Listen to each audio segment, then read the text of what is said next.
अस्सलामुअलैकुम वरहमतुल्लाहि वबरकातुहू। बच्चा है Mohammad Yahiya Iqbal your math teacher.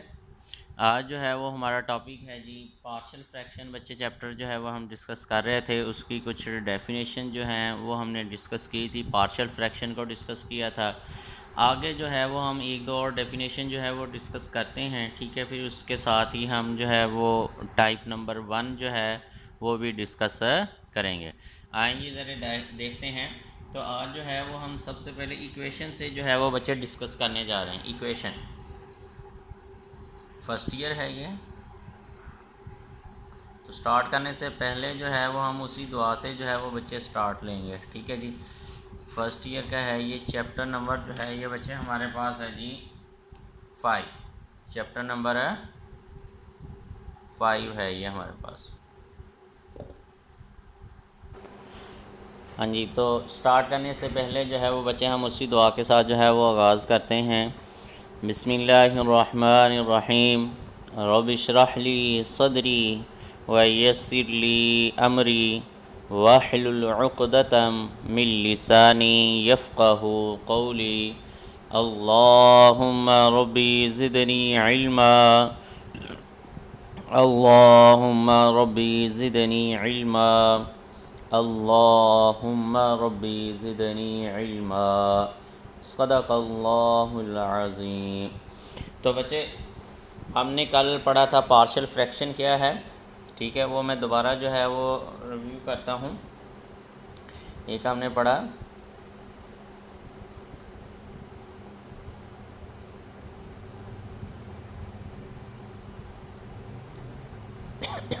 Partial fraction के मतलब पढ़ा। फिर हमने कहा कि हमारे पास जो है वो रैशनल फ्रैक्शन क्या है।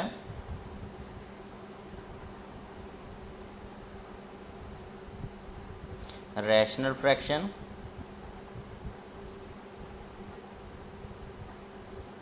और फिर जो है वो बच्चे हमने पढ़ा प्रॉपर रैशनल फ्रैक्शन।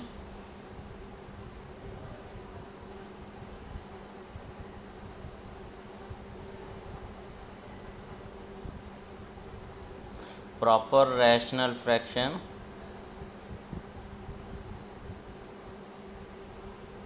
और बच्चे हमने जो पढ़ा इम्प्रॉपर रैशनल फ्रैक्शन।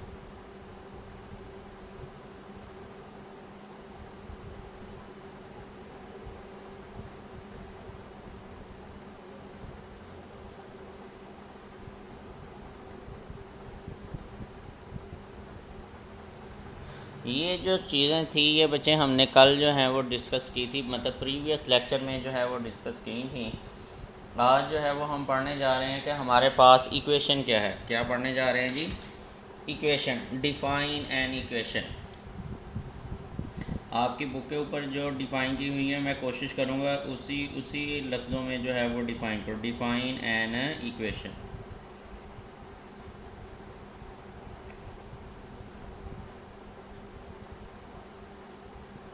हाँ जी, इक्वेशन आपके पास क्या है जी? According to your book an open sentence. मैं ये बात समझाता हूँ आपको कि ओपन सेंटेंस क्या है। N open sentence formed by using the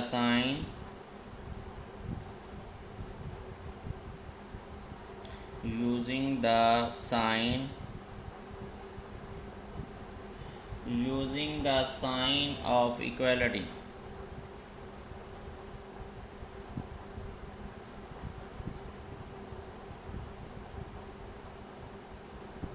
equality. तो ये हमारे पास जो है इससे बच्चे हम क्या कहते हैं जी? Equation is called an equation.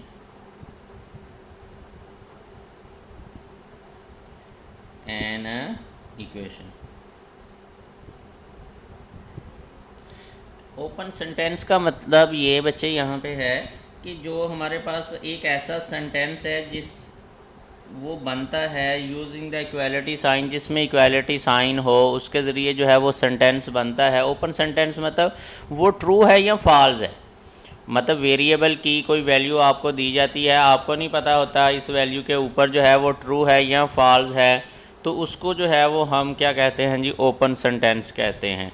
ठीक है, हो सकता है जो वैल्यू दें उसके ऊपर जो है वो फॉल्स आ जाए। जैसे हमारे पास है जी, एग्जांपल लगा लेते हैं, x+2 = 3 है, तो ये हमारे पास ओपन सेंटेंस है। अगर यहाँ पे 1 पुट करेंगे तो ये ट्रू होगा, अगर 1 के अलावा कोई और पुट करेंगे तो ये हमारे पास क्या होगा जी, फॉल्स होगा। ठीक है जी, तो ये हमारे पास क्या है जी, ओपन सेंटेंस है कि हमारे यहाँ पे x की वैल्यू पुट करने से ये पता नहीं है कि ट्रू है या फॉल्स है, पुट करेंगे तो हमें जो है वो पता चल जाएगा कि ये ट्रू है या फॉल्स है। ठीक है जी, तो ये ओपन सेंटेंस है। और भी बहुत सारे हो सकते हैं, मतलब यूँ देख लें, x=x+3 है। अब यहाँ पे x की कोई वैल्यू है ही नहीं है जो हम पुट करें, तो ये जो है वो ट्रू है, लेकिन इसको हम इक्वेशन ज़रूर कहेंगे। ये सेंटेंस बना हुआ है, इसमें इक्वालिटी साइन के ज़रिए ये बना हुआ है। ठीक है जी, तो ये हमारे पास क्या है जी, इक्वेशन है। जिसमें भी ये साइन आ जाए तो वो हमारे पास क्या है जी, इक्वेशन है। ऊपर सेंटेंस का मतलब वो ट्रू भी हो सकती है, फॉल्स भी हो सकती है, अगर वेरिएबल की वैल्यू कोई आपको दे दी जाए। ठीक है जी, तो ये बात बच्चे आपने जहन में रखनी है। यूँ कह दें कि अगर हमारे पास किसी अलजबरिक एक्सप्रेशन में इक्वल का साइन आ जाता है, ठीक है जी, तो वो उसको हम बच्चे क्या कहेंगे जी, इक्वेशन का जो है वो नाम देंगे। ठीक है जी। अच्छा, आगे जो है वो बेसिक, इस चैप्टर में बेसिक जो है वो 2 टाइप्स में इक्वेशन को डिवाइड किया हुआ है। जो बेसिक इक्वेशन की टाइप्स हैं ना, ठीक है, जो आपने अभी ओपन सेंटेंस के मतलब जो है वो पढ़ा है। ठीक है जी, इसी से अकॉर्डिंग जो है वो हमारे पास जो बेसिक, वैसे तो बहुत सारी टाइप्स हो सकती हैं, लेकिन बेसिक जो है हमारे पास 2 टाइप्स हैं। कितनी हैं जी, 2 टाइप्स हैं। एक जो है वो हमारे पास है जी, basic types of equation, basic type of equation. तो हमारे पास यहाँ पे 2 टाइप्स हैं। कितनी हैं जी, 2 टाइप्स हैं जी इक्वेशन की। नंबर वन जो है वो हमारे पास है जी बच्चे, कंडीशनल इक्वेशन। क्या है जी, कंडीशनल इक्वेशन।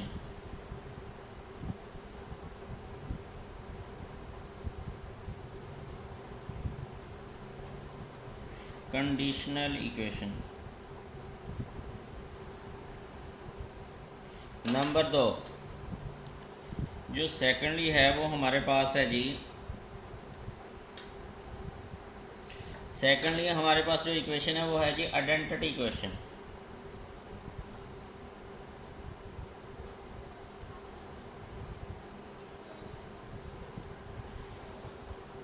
ठीक है जी, इसके साथ इक्वेशन भी लगा दें या अकेला आइडेंटिटी कह दें तो वो हमारे पास जो है वो चल जाता है आइडेंटिटी, या इसे हम आइडेंटिटी इक्वेशन भी कहते हैं।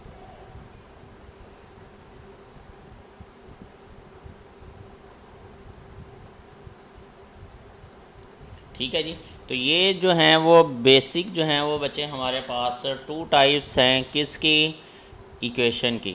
इनको जो है वो बच्चे हम 1 बाय 1 जो है वो डिस्कस करते हैं कि हमारे पास कंडीशनल इक्वेशन किसे कहते हैं, आइडेंटिटी इक्वेशन जो है वो हम किसे कहते हैं। ध्यान से ज़रा देखिएगा।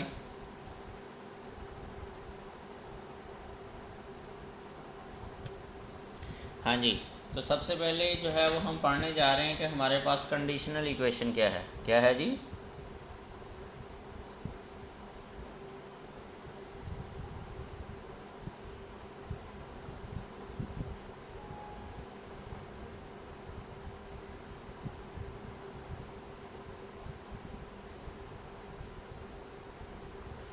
Conditional equation. ये कंडीशनल इक्वेशन हमारे पास बच्चे क्या है वो देखते हैं कि an equation which satisfy the some particular value of the variable. An equation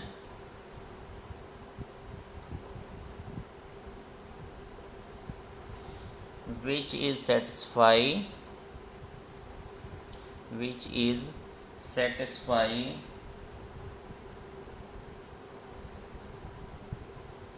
satisfied for some particular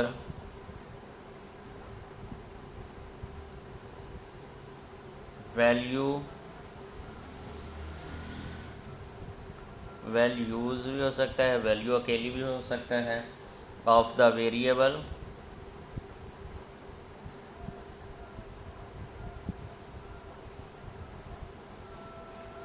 is called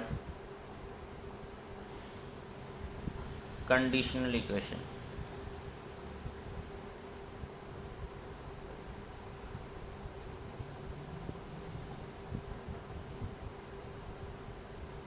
कि हमारे पास कंडीशनल इक्वेशन ऐसी इक्वेशन को बच्चे कहते हैं जिसमें हमारे पास जो है वेरिएबल की, ऐसी इक्वेशन जिसमें वेरिएबल की चंद एक दो वैल्यू के लिए जो है वो ट्रू, सम पर्टिकुलर वैल्यू, कुछ वैल्यू के लिए जो है वो ट्रू हो, उसे बच्चे आप क्या कहेंगे जी, ये हमारे पास कंडीशनल इक्वेशन है। जैसे यहाँ पे देखिएगा फॉर एग्जांपल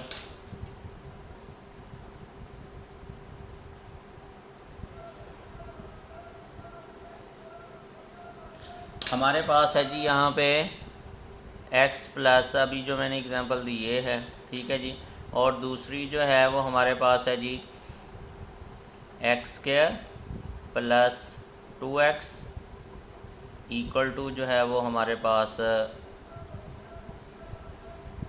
इक्वल टू कोई 3/2 आ जाता है, ठीक है, कोई और वैल्यू जो है वो आ जाती है, ठीक है। तो ये जो है, चलें इसको जो है वो रहने दें, इसको समझना थोड़ा सा मुश्किल है, आप यूँ ही देख लें 2x प्लस 5 इक्वल टू जो है ये हमारे पास क्या है जी, यहाँ पे 4 लिख देते हैं। तो ये जो वैल्यू है ये हमारे पास इस तरह की जो इक्वेशन है वो कुछ वैल्यू के लिए जो है ट्रू, अगर यहाँ पे x की वैल्यू 1 लिखेंगे तो आंसर जो है वो 3 आएगा। इसी तरीके से यहाँ पे कोई x की वैल्यू लिखेंगे तो ही ये जो है आंसर इसका ट्रू आएगा, ठीक है जी। तो ये जो है हमारे पास ऐसी इक्वेशन को बच्चे हम कहते हैं जी कंडीशनल इक्वेशन। ऐसी इक्वेशन को क्या कहते हैं, कंडीशनल इक्वेशन, जो x की सम पर्टिकुलर वैल्यू के लिए जो है वो ट्रू हो, तो बच्चे वो हमारे पास क्या होती है जी, कंडीशनल इक्वेशन होती है। इक्वेशन मतलब इक्वल का साइन जो है वो लाजमी होगा जी, समझ आ गई बच्चे। अब नेक्स्ट जो है वो हम डिस्कस करते हैं, हमारे पास जो है वो आइडेंटिटी इक्वेशन किसे कहते हैं। क्या है जी हमारे पास आइडेंटिटी इक्वेशन।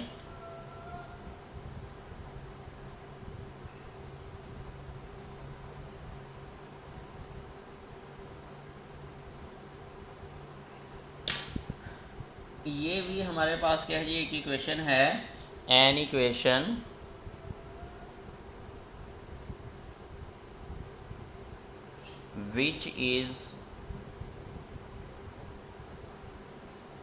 which is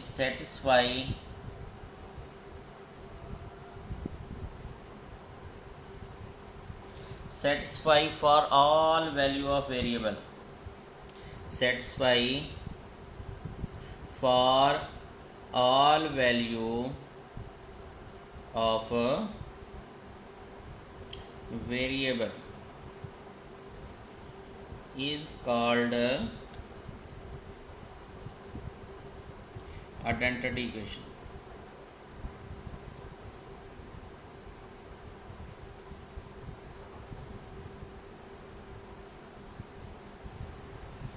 हाँ जी, आइडेंटिटी इक्वेशन हमारे पास एक ऐसी इक्वेशन है जिसमें हम जो है वो क्या करें जी, ऐसी इक्वेशन जिसमें वेरिएबल की कोई भी वैल्यू आप पुट करें, हमारे पास जो आंसर है वो दोनों तरफ सेम आए। जैसे अभी एक एग्जांपल जो है वो हम देख लेते हैं, x² plus 2x equal to जो है वो हमारे पास x इंटू एक्स प्लस 2, ये लगा लें।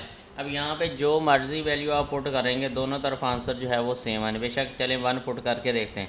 यहाँ पे 1 पुट किया तो हमारे पास क्या आ गया, 1 प्लस 2 तो 3 आ गया। यहाँ भी आप पुट करेंगे 1 प्लस 2 3 आ जाए। हम कहते हैं नहीं नहीं, हमने तो 2 पुट करना था, 2 पुट कर दें जी। यहाँ क्या हो गया, 2 का स्क्वायर 4 और ये भी 4 प्लस 4 मतलब 8 हो गए। ये हमारे पास क्या हो गया, 2 प्लस 2 4 और ये बाही 2 है, इसको मल्टीप्लाई करेंगे हमारे पास आंसर जो होगा वो दोनों तरफ सेम आ जाएगा। ये बच्चे समझ आ गई इतनी बात की। तो ऐसी इक्वेशन को हम आइडेंटिटी इक्वेशन कहते हैं। तो जितने भी हमारे फार्मूले हैं, मतलब यूँ समझ लें x प्लस 1 होल का स्क्वायर है, ये सारे के सारे आइडेंटिटी इक्वेशन की एग्जांपल हैं। एक्स स्क्वायर ये किसके बराबर होता है, x square plus 2x plus जो है वो हमारे पास है 1, ये होता है जी हमारे पास। अगर इसको जो है वो यहाँ x की कोई भी वैल्यू आप पुट करें, दोनों तरफ आंसर जो है वो सेम आने, बेशक पुट करके देख लें। आप कहते हैं x की वैल्यू 0 ही पुट करनी है, 0 पुट करें, यहाँ पे क्या हो गया 1, 1 का स्क्वायर मतलब 1, ये भी 0 ये भी 0, तो आंसर 1 आ गया। आप कहते हैं यहाँ पे हमने 2 पुट करना है, तो आप क्या करें 2 + 1 3, 3 का स्क्वायर 9, यहाँ पुट करें जी, यहाँ आंसर क्या आ गया जी 9, ये पुट किया तो हमारे पास 4, 4 और 4 8 बन गए, ये +1 9। तो ऐसी इक्वेशन को बच्चे आप क्या कहते हैं जी, ये हमारे पास आइडेंटिटी इक्वेशन है। क्या है जी, आइडेंटिटी इक्वेशन जी। समझ आ गई आप लोगों को? तो ऐसी इक्वेशन जिसमें हम पर्टिकुलर वैल्यू के लिए जो है वेरिएबल की कोई एक जो है वो कुछ वैल्यू पुट करें, हमारे पास दोनों साइडें बराबर हैं, और एक इक्वेशन ये है कि हम जो मर्ज़ी वैल्यू पुट कर दें, दोनों साइड्स जो हैं वो हमारे पास क्या आएंगी जी, इक्वल आएंगी। तो ऐसी बच्चे इक्वेशन को हम कहते हैं कि ये हमारे पास क्या है जी, आइडेंटिटी इक्वेशन है। ठीक है, आगे जो है वो हमारे पास मिक्स जो है वो आते हैं कि हमारे पास मिक्स फॉर्म क्या है, उसको भी ज़रा जो है वो हम डिस्कस कर लेते हैं। हमारे पास मिक्स फॉर्म क्या है, लफ्ज़ जो है वर्ड जो है वो यूज़ होगा कि मिक्स फॉर्म फ्रैक्शन की जो है वो हमारे पास क्या है, मिक्स फॉर्म हमारे पास क्या है जी, वो ज़रा ध्यान से देखें। Mixed form,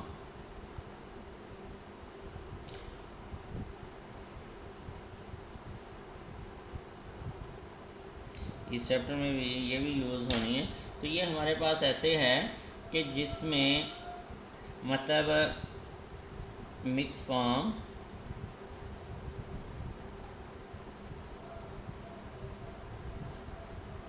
is sum of a polynomial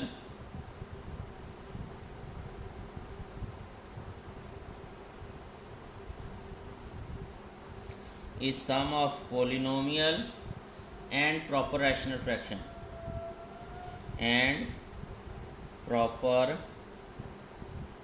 rational fraction।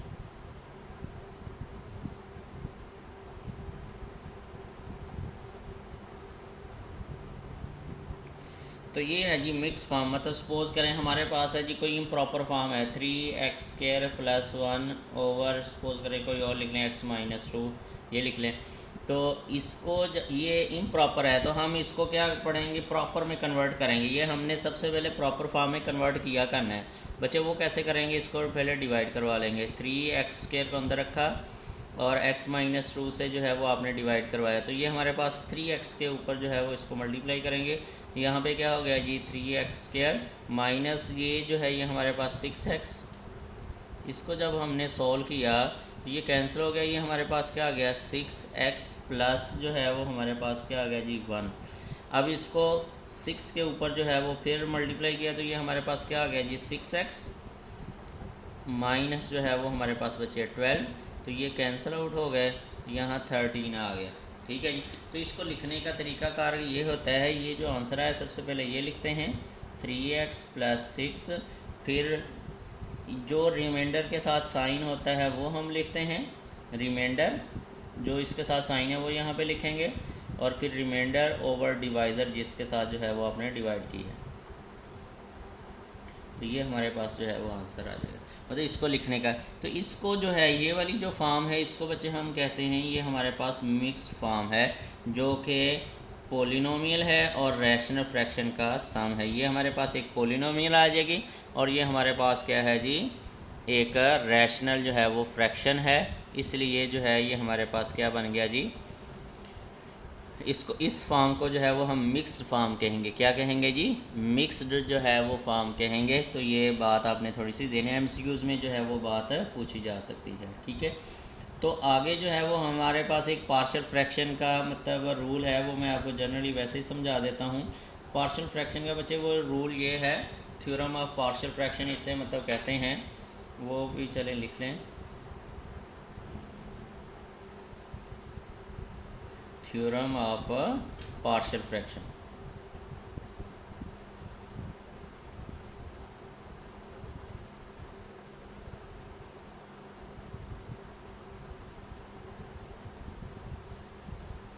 हाँ जी, थ्योरम ऑफ पार्शियल फ्रैक्शन मतलब ये वो कहता है कि अगर हमारे पास दो पोलिनोमियल जो हैं वो इक्वल डिग्री की हैं, मतलब सपोज़ करें हमारे पास है जी ax³ प्लस bx² प्लस हमारे पास जो है वो क्या है जी cx plus D equal to हमारे पास यहाँ पे है जी 2x³ plus 3x² plus 4x plus 5 इस तरह है।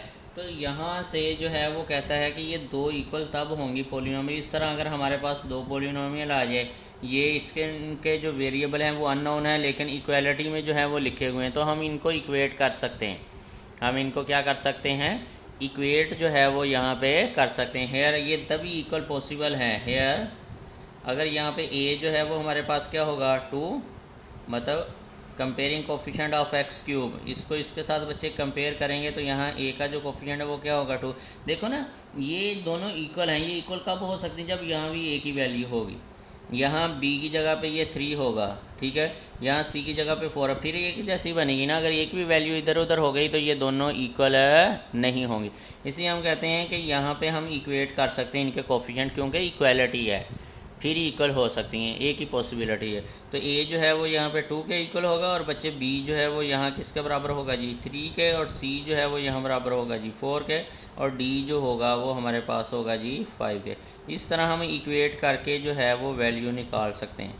हमें पता चल सकता है कि यहाँ a b c और d की जो है वो वैल्यू क्या है, ठीक है।